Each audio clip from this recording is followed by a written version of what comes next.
ਮਾਇਆ ਬਹੁ ਰੂਪਾਂ ਦੇ ਵਿੱਚ ਠੱਗਦੀ ਹੈ। ਧਾਰਮਿਕ ਢੰਗ ਦੇ ਨਾਲ ਵੀ ਠੱਗ ਲੈਂਦੀ। ਤੇ ਰਾਵਣ ਸਾਧੂ ਬਣ ਕੇ ਆਇਆ। ਦੇਖੋ, ਉਹਨੂੰ ਪਤਾ ਸੀ ਵੀ ਹੋਰ ਕਿਸੇ ਵੀ ਪ੍ਰਲੋਭਨ ਦੁਆਰਾ ਸੀਤਾ ਨੂੰ ਨਹੀਂ ਠੱਗਿਆ ਜਾ ਸਕਦਾ, ਬਾਹਰ ਨਹੀਂ ਲਿਆਇਆ ਜਾ ਸਕਦਾ।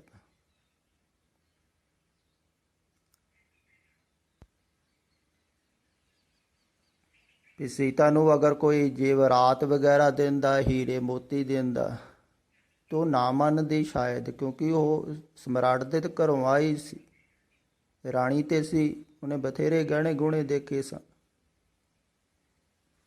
ਬਥੇਰੇ ਪਦਾਰਥ ਦੇਖੇ ਸਨ। ਪਦਾਰਥਾਂ ਨਾਲ ਤੇ ਰੀਝ ਨਹੀਂ ਸੀ ਸਕਦੀ ਉਹ ਸੀਤਾ।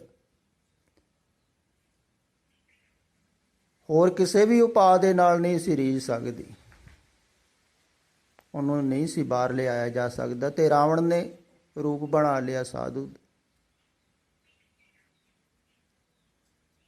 ਸਾਧੂ ਦੇ ਰੂਪ ਦੇ ਵਿੱਚ ਵੀ ਠੱਗ ਲਿਆ। ਦੇਖੋ, ਮਾਇਆ ਕੈਸੇ ਕੈਸੇ ਰੂਪ ਬਣਾਉਂਦੀ ਹੈ। ਭਾਵ ਇਹ ਹੈ ਕਿ ਗੁਰੂ ਇੱਕ ਰੇਖਾ ਹੈ। ਇਸੇ ਕਰਕੇ ਗੁਰੂ ਨੂੰ ਦਰਵਾਜ਼ਾ ਕਿਹਾ ਹੈ। ਗੁਰੂ ਦਵਾਰਾ ਹੈ। ਤੇ ਜਿਹੜਾ ਦਰਵਾਜ਼ੇ ਤੋਂ ਅੰਦਰ ਹੈ, ਗੁਰੂ ਦੇ ਕੋਲ ਹੈ, ਉਹਨੂੰ ਫਿਰ ਤੱਤੀ ਵਾ ਕਿਵੇਂ ਲੱਗੂ?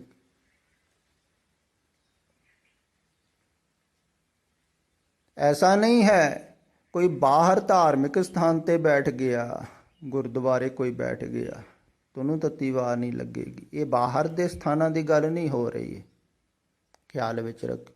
ਬਾਹਰ ਤੇ ਇੱਟਾਂ ਦੇ ਪੱਥਰਾਂ ਦੇ ਸਥਾਨ ਬਣੇ ਹੋਏ ਆ, ਉਹਨਾਂ ਸਥਾਨਾਂ ਤੇ ਰਹਿਣ ਦੁਆਰਾ ਨਹੀਂ।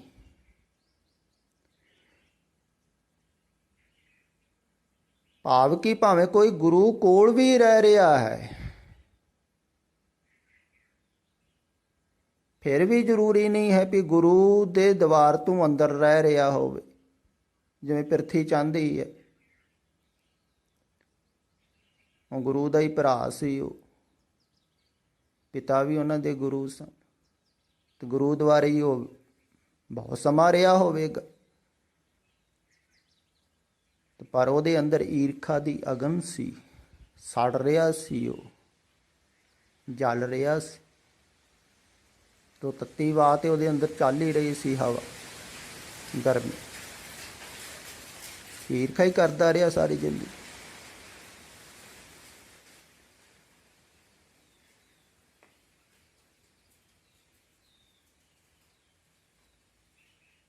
ਆਪਣੇ ਭਰਾਤਾਂ ਨੂੰ ਮਾਰਨ ਵਾਸਤੇ ਵੀ ਉਹਨੇ ਬਹੁਤ ਉਪਾਅ ਕੀਤੇ ਸਨ।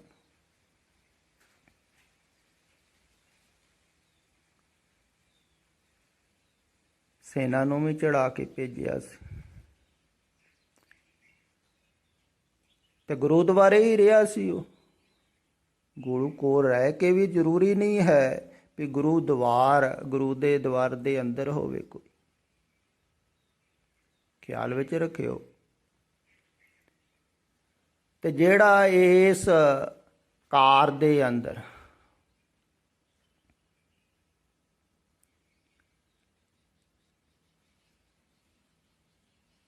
ਰਹਿੰਦਾ ਹੈ, ਕਾਰ ਹੈ ਗੁਰੂ ਦੇ ਉਪਦੇਸ਼ ਦੀ।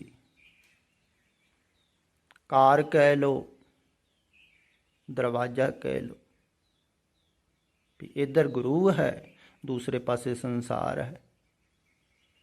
ਤੇ ਜਿਹੜਾ ਗੁਰੂਦੁਆਰੇ ਹੈ ਉਹ ਸੰਸਾਰ 'ਚ ਨਹੀਂ ਹੈ, ਜਿਹੜਾ ਸੰਸਾਰ 'ਚ ਹੈ ਗੁਰੂਦੁਆਰੇ ਨਹੀਂ। ਤੇ ਸੰਸਾਰ ਫਿਰ ਵੀ ਖਿੱਚੇਗਾ, ਗੁਰੂਦੁਆਰਿਓਂ ਵੀ ਖਿੱਚੇਗਾ। ਅਗਰ ਗੁਰੂ ਤੇ ਸ਼ਰਧਾ ਨਾ ਹੋਈ ਤੇ ਫਿਰ ਵੀ ਆਦਮੀ ਬਾਹਰ ਚਲੇ ਜਾਂਦਾ ਹੈ ਸੰਸਾਰ ਵਿੱਚ। ਜਿਵੇਂ ਸੀਤਾ ਚਲੇ ਗਈ ਸੀ ਨਾ, ਗੁਰੂ ਤੇ ਸ਼ਰਧਾ ਨਹੀਂ ਸੀ, ਤੇ ਸ਼ਿਸ਼ ਤੇ ਬਿਲਕੁਲ ਹੀ ਨਹੀਂ ਹੋਵੇਗੀ। ਪਰ ਖਿਆਲ ਵਿੱਚ ਰੱਖਿਓ, ਅਗਰ ਸੀਤਾ ਨੂੰ ਸ਼ਰਧਾ ਹੁੰਦੀ ਨਾ, ਤੇ ਭਾਵੇਂ ਸ਼ਿਸ਼ ਪੂਰਾ ਵੀ ਨਾ ਹੁੰਦਾ। ਇਹ ਗੱਲ ਖਿਆਲ ਵਿੱਚ ਰੱਖਣ ਯੋਗ ਹੈ। ਅਗਰ ਲਕਸ਼ਮਣ ਪੂਰਾ ਸ਼ਿਸ਼ ਵੀ ਨਾ ਹੁੰਦਾ, ਤਾਂ ਵੀ ਸੀਤਾ ਨੂੰ ਕੁਛ ਨਹੀਂ ਸੀ ਹੋਣਾ ਅਗਰ ਸ਼ਰਧਾ ਹੁੰਦੀ। ਸ਼ਰਧਾ ਬਹੁਤ ਵੱਡਾ ਹਥਿਆਰ ਹੈ, ਜਿਹਨੂੰ ਭਾਵਨਾ ਕਹਿੰਦੇ। ਅਗਰ ਪੂਰੀ ਭਾਵਨਾ ਸੀਤਾ ਨੂੰ ਹੁੰਦੀ ਨਾ ਵੀ ਐਸ ਰੇਖਾ ਦੇ ਅੰਦਰ ਮੈਨੂੰ ਕੋਈ ਬੜਾ ਨਹੀਂ ਸਤਾ ਸਕਦੀ, ਨਹੀਂ ਲਿਜਾ ਸਕਦੀ, ਮੇਰੇ ਤੇ ਕੋਈ ਵੀ ਅਟੈਕ ਨਹੀਂ ਹੋ ਸਕਦਾ, ਉਹਦੀ ਇੰਨੀ ਗਹਿਰੀ ਭਾਵਨਾ ਹੁੰਦੀ ਤੇ ਕੁਛ ਵੀ ਨਹੀਂ ਸੀ ਕਰ ਸਕਦਾ ਉਹਨੂੰ ਰਾਮ।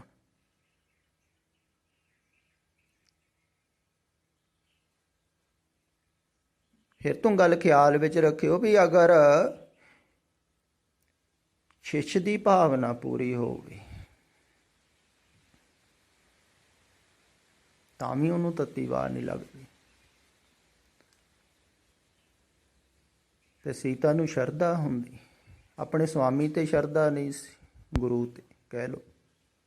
ਫਿਰ ਗੁਰੂ ਦੇ ਸ਼ਿਸ਼ ਤੇ ਸ਼ਰਧਾ ਕਿੱਥੋਂ ਹੋਣੀ? ਉਹ ਉੱਠ ਕੇ ਬਾਹਰ ਚਲੇ ਗਏ ਤੇ ਆ ਗਈ ਨਾ ਪਕੜ ਵਿੱਚ। ਫਿਰ ਕਿੰਨੀ ਤੜਫੀ, ਕਿੰਨੀ ਵਿਆਕੁਲ ਹੋਈ, ਆਪਣੇ ਸਵਾਮੀ ਤੋਂ, ਪਿਆਰੇ ਤੋਂ ਵੀ ਦੂਰ ਹੋ ਗਈ। ਕਿਉਂ ਹੋਈ? ਕਿ ਉਹਨਾਂ ਦੀ ਗੱਲ ਨਹੀਂ, ਬਚਨ ਨਹੀਂ ਮੰਨਿਆ ਆਪਣੇ ਸਵਾਮੀ ਦਾ, ਪਿਆਰੇ ਦਾ। ਤਾਂ ਹੀ ਹੋਈ ਨਾ। ਇਹ ਕਹਾਣੀ ਦਾ ਪ੍ਰਤੀਕ ਸਮਝੋ ਕਿ ਸਵਾਮੀ ਦਾ ਬਚਨ ਨਹੀਂ ਮੰਨਿਆ ਹੈ, ਨਾ ਹੀ ਸਵਾਮੀ ਦੇ ਜਿਹੜਾ ਪਿਆਰਾ ਹੈ ਸਿਸ਼, ਉਹਦਾ ਬਚਨ ਮੰਨਿਆ। ਭਾਵ ਕਿ ਉਹਨਾਂ ਦੀ ਲਕੀਰ ਤੋਂ ਪਾਰ ਚਲੇਗੀ। ਲਕੀਰ ਜ਼ਰੂਰੀ ਨਹੀਂ ਲਕਸ਼ਮਣ ਨੇ ਖਿੱਚੀ ਹੋਵੇ। ਹੋ ਸਕਦਾ ਇਉਂ ਕਿਹਾ ਹੋਇਆ ਵੀ ਆ ਆਂਗਨ ਤੋਂ ਬਾਹਰ ਨਹੀਂ ਜਾਣਾ, ਕੋਈ ਬਾੜ ਕੀਤੀ ਹੋ ਸਕਦਾ ਵੀ ਬਾੜ ਤੋਂ ਬਾਹਰ ਨਹੀਂ ਜਾਣਾ। ਬਚਨ ਸੀ ਨਾ, ਜਿੱਥੇ ਕਰ ਦਿੱਤਾ ਉੱਥੇ ਰੁਕੀ ਰਹਿੰਦੀ ਵੀ ਉਹਨਾਂ ਨੇ ਬਚਨ ਕੀਤਾ ਬਾਹਰ ਜਾਣਾ ਹੀ, ਜਾ ਹੀ ਨਹੀਂ ਸਕਦੀ। ਤੇ ਬਾਹਰ ਚਲੇ ਗਈ ਤੇ ਫਿਰ ਕਿੰਨਾ ਦੁੱਖ ਪਾਇਆ, ਕਸ਼ਟ ਪਾਇਆ, ਕਿੰਨੀ ਭਟਕੀ, ਕਿੰਨੀ ਵਿਆਕੁਲ ਹੋਈ। ਇੱਦਾਂ ਹੀ ਜਿਹੜਾ ਗੁਰੂ ਦੇ ਉਪਦੇਸ਼ ਤੋਂ ਬਾਹਰ ਚਲੇ ਜਾਂਦਾ ਹੈ, ਉਹ ਫਿਰ ਸੰਸਾਰ 'ਚ ਭਟਕ ਜਾਂਦਾ ਹੈ ਸੀਤਾ ਵਾਂਗ। ਆਤਮਾ ਸੀਤਾ ਸਮਝ ਲਓ, ਤੁਹਾਡੀ ਚੇਤਨਾ ਬਾਹਰ ਚਲੇ ਗਈ ਤੇ ਪੈ ਗਈ ਰਾਵਣ ਦੇ ਬਸ। ਤੇ ਰਾਵਣ ਬਹੁਤ ਹਨ ਸੰਸਾਰ ਦੇ ਵਿੱਚ, ਬਹੁਤ ਢੰਗ ਨਾਲ ਭਟਕਾ ਰਹੇ ਆ ਚਾਰੇ ਪਾਸੇ। ਤੁਹਾਡੇ ਆਪਣੇ ਹੀ ਬੈਠੇ ਹਨ ਰਾਵਣ ਬਣ, 10-10 ਸਿਰੇ, 4 ਛਪੇਰੇ ਹੀ ਹਨ।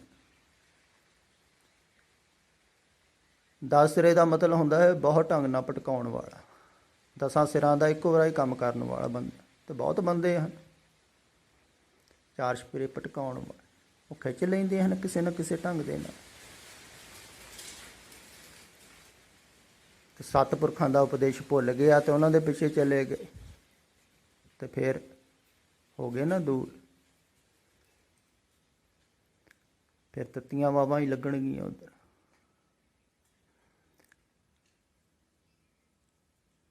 ਤੇ ਇਹਨਾਂ ਉੱਪਰਲੀਆਂ ਪੰਕਤੀਆਂ 'ਚ ਇਹ ਕਿਹਾ ਗਿਆ ਹੈ ਵੀ ਜਿਹਦੇ ਇੱਕ ਦੇ ਨਾਲ ਲਿਵ ਲੱਗ ਜਾਂਦੀ ਹੈ ਨਾ, ਉਹ ਜਾਣ ਲੈਂਦਾ ਹੈ ਵੀ ਤਾਤੀ ਵਾਵ ਨਾ ਲੱਗਈ, ਪਾਰ ਬ੍ਰਹਮ ਸ਼ਰਣਾਈ।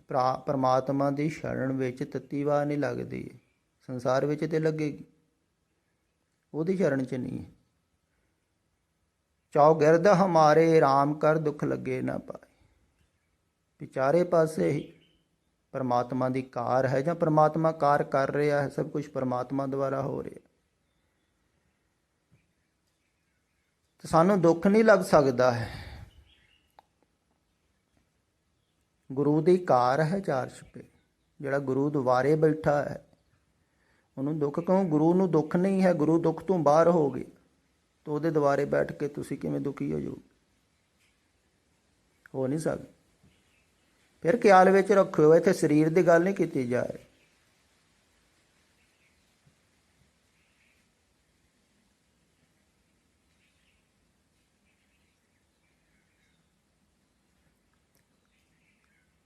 ਇੱਥੇ ਸਰੀਰ ਦੀ ਗੱਲ ਥੋੜ੍ਹੀ ਕੀਤੀ ਜਾ ਰਹੀ।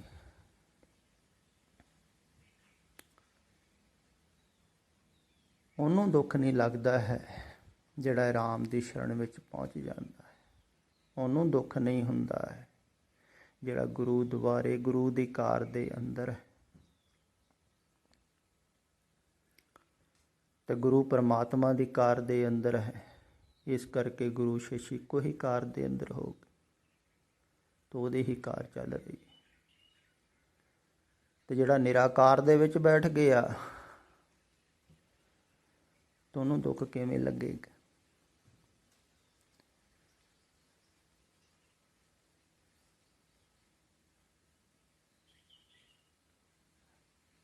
ਫਿਰ ਅਖੀਰਲੀਆਂ ਪੰਕਤੀਆਂ 'ਚ ਕਹਿੰਦੇ ਹਨ, ਰਾਖ ਲਿਆ ਤਿਨ ਰੱਖਣ ਹਾਰ, ਸਭ ਵਿਆਦ ਮਟਾਈ, ਕਹੋ ਨਾਨਕ ਕਿਰਪਾ ਪਈ ਪ੍ਰਭ ਪਏਸਾ। ਕਹਿੰਦੇ ਰੱਖ ਲਿਆ ਰੱਖਣ ਹਾਰ ਨੇ, ਗੁਰੂ ਨੇ ਰੱਖ ਲਿਆ। ਸਤਿਗੁਰ ਪੂਰਾ ਭੇਟਿਆ ਜਿਨ ਬਣਤ ਬਣਾਈ। ਉਹਨੇ ਰੱਖਿਆ ਨਾ ਜਿਨ੍ਹਾਂ ਨੇ ਬਣਤ ਬਣਾਈ। ਰੱਖ ਲਿਆ ਤਿਨ ਰੱਖਣ ਹਾਰ, ਸਭ ਵਿਆਦ ਮਿਟਾਈ। ਸਾਰੀਆਂ ਹੀ ਬਿਮਾਰੀਆਂ ਮਿਟ ਗਈਆਂ, ਕਿਉਂਕਿ ਔਸ਼ਧੀ ਐਸੀ ਦੇ ਸਾਰੀਆਂ ਹੀ ਬਿਮਾਰੀਆਂ ਵਿਆਧੀਆਂ ਮਿਟ ਗਈਆਂ। ਦੇਖੋ ਕੋਈ ਬਿਮਾਰੀ ਰਹਿ ਹੀ ਨਹੀਂ ਗਈ। ਫਿਰ ਖਿਆਲ ਵਿੱਚ ਰੱਖਿਓ ਤੇ ਸਰੀਰਕ ਬਿਮਾਰੀਆਂ ਦੀ ਨਹੀਂ ਗੱਲ ਕੀਤੀ ਜਾ ਰਹੀ, ਇੱਥੇ ਮਾਨਸਿਕ ਬਿਮਾਰੀਆਂ ਦੀ ਗੱਲ ਕੀਤੀ।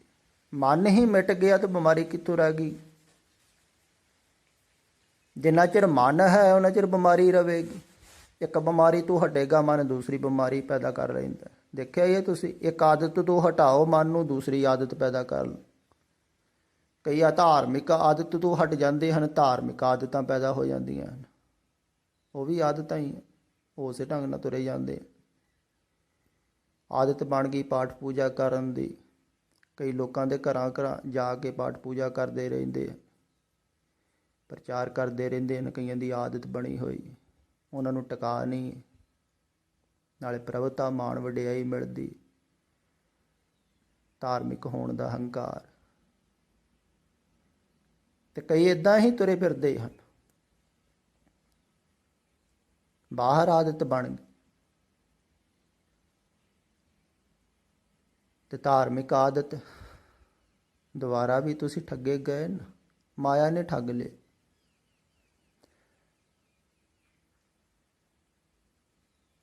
ਤਾਂ ਮਨ ਇੱਕ ਬਿਮਾਰੀ ਛੱਡਦਾ ਹੈ, ਦੂਸਰੀ ਪਕੜ ਲੈਂਦਾ ਹੈ, ਦੂਸਰੀ ਛੱਡਦਾ ਹੈ, ਤੀਸਰੀ ਪਕੜ ਲੈਂਦਾ ਹੈ। ਜਿੰਨਾ ਚਿਰ ਮਨ ਹੈ ਨਾ ਉਹਨਾਂ ਚਿਰ ਬਿਮਾਰੀਆਂ ਪਕੜਦਾ ਹੈ। ਇਸੇ ਕਾਰਨ ਕਿਹਾ ਹੈ ਕਿ ਮਨ ਦੇ ਰਾਮ ਲਿਆ ਹੈ ਮੋਹ, ਕੰਚਨ ਸਿਉ ਪਾਈਏ ਨਹੀਂ ਤੂੰ। ਕਹਿੰਦੇ ਮਨ ਹੀ ਸਮਰਪਿਤ ਕਰ ਦੋ। ਤੇ ਮਨ ਜਿਹਨੇ ਸਮਰਪਿਤ ਕਰਤਾ ਉਹ ਗੁਰੂਦੁਆਰੇ ਆ ਗਿਆ। ਜਿਹੜਾ ਗੁਰੂਦੁਆਰੇ ਆ ਗਿਆ ਉਹਨੂੰ ਹੁਣ ਤੱਤੀ ਵਾਹ ਕਿਵੇਂ ਲੱਗੂ?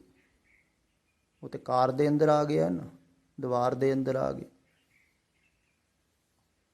ਉਹਨੂੰ ਤੇ ਲੱਗ ਨਹੀਂ ਸਕਦੀ। ਤੇ ਮਨ ਜਿਹਨੇ ਸਮਰਪਣ ਕਰ ਦਿੱਤਾ,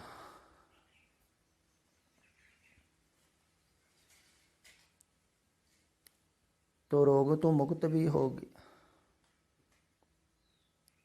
ਸਦਾ ਵਾਸਤੇ। ਉਹਨੂੰ ਸਵਾਸਥ ਮਿਲ ਗਿਆ ਏਕਾਲੀ ਵਿਲਾਈ। ਕਿਉਂਕਿ ਮਨ ਅਨੇਕਤਾ ਦੇ ਵਿੱਚ ਘੁੰਮ ਰਿਹਾ ਸੀ, ਉਹ ਗੁਰੂ ਨੂੰ ਸਮਰਪਿਤ ਕਰ ਦਿੱਤਾ। ਤੇ ਗੁਰੂ ਕਹਿੰਦਾ ਹੈ ਹੁਣ ਅਨੇਕਤਾ ਵੱਲੋਂ ਧਿਆਨ ਹਟਾ ਤੇ ਆ ਜਾ ਮੇਰੇ ਕੋਲ। ਆਪਾਂ ਦੋਵੇਂ ਬੈਠਦੇ ਹਾਂ ਏਕਾਲੀ ਵਿਲਾਈ।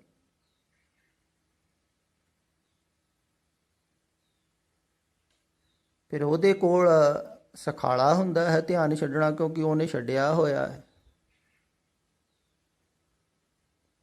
ਤਾਂ ਉਹਨੂੰ ਦੇਖ ਦੇਖ ਕੇ ਛੁੱਟਦਾ ਰਹਿੰਦਾ।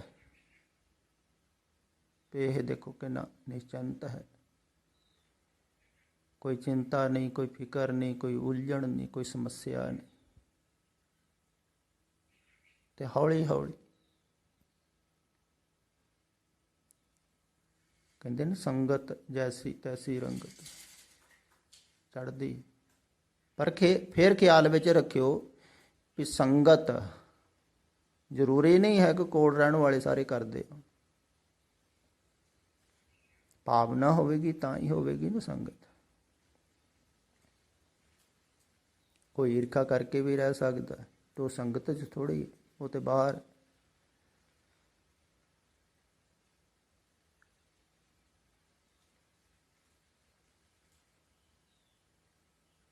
ਤੇ ਸੰਗ ਤੇ ਉਹ ਹੀ ਕਰਦਾ ਹੈ ਨਾ ਜਿਹੜਾ ਪ੍ਰੇਮ ਪੂਰਵਕ ਹੈ। ਜਿਵੇਂ ਬਾਬਾ ਲਹਿਣਾ ਜੀ, ਉਹਨਾਂ ਨੇ ਸੰਗ ਕੀਤਾ ਬਾਬੇ ਨਾਨਕ ਦਾ, ਤਦੇ ਉਹਨਾਂ ਨੂੰ ਅੰਗਦ ਕਿਹਾ ਹੈ ਨਾ।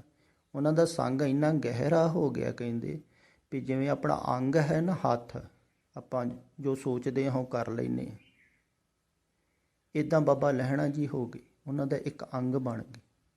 ਉਹਨਾਂ ਨੂੰ ਕਹਿਣ ਦੀ ਲੋੜ ਨਹੀਂ, ਜਿਵੇਂ ਹੱਥ ਨੂੰ ਤੁਸੀਂ ਕੁਛ ਕਹਿੰਦੇ ਨਹੀਂ ਹੋ, ਜੋ ਕਰਨਾ ਹੁੰਦਾ ਕਰਦੇ, ਇੱਦਾਂ ਬਾਬੇ ਲਹਿਣੇ ਨੂੰ ਕਹਿਣ ਦੀ ਵੀ ਨਾ ਲੋੜ ਪੈਂਦੀ ਉਹਨਾਂ ਨੂੰ। ਆਪਣੇ ਆਪ ਹੀ ਉਹ ਗੁਰੂ ਜੋ ਚਾਹੁੰਦਾ ਹੈ ਉਹ ਕਰੀ ਜਾਂਦਾ। ਦੇਖੋ ਕਿੰਨਾ ਲਗਾਵ ਹੋਵੇਗਾ, ਕਿੰਨਾ ਪ੍ਰੇਮ।